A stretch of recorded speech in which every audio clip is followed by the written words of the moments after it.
আমি গ্রামের মেয়ে, কিন্তু শহরে বসবাস। তাই বলে কি গ্রামের সবকিছু ভুলে যাব? সেটা কি সম্ভব?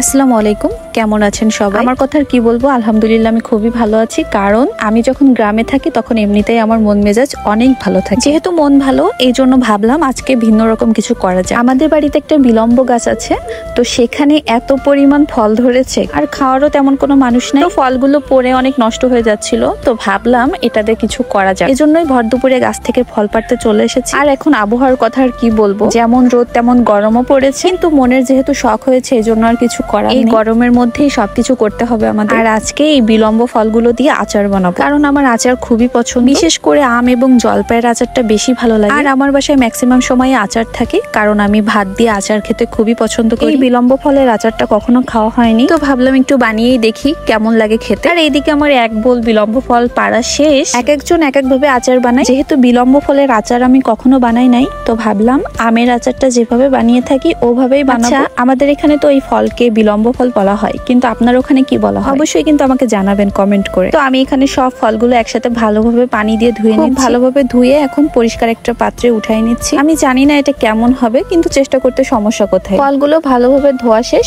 ধোয়া শেষে এখন এই ফলগুলোকে বটি দিয়ে 4 ভাগ করে কেটে নিচ্ছি। প্রত্যেকটা কাজই না খুব কষ্টের, তার উপর যদি হয় এরকম গরম।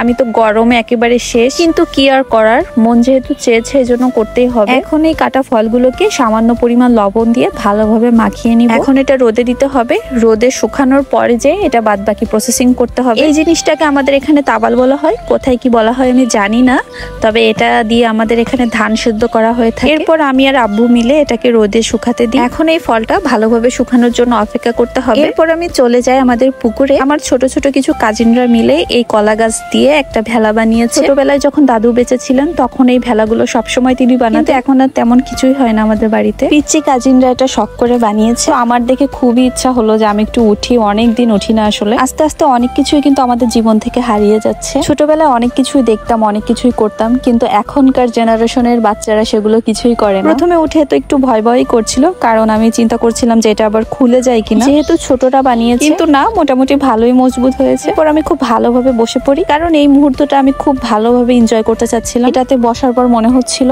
একেবারে ছোটবেলায় ফিরে গিয়েছি।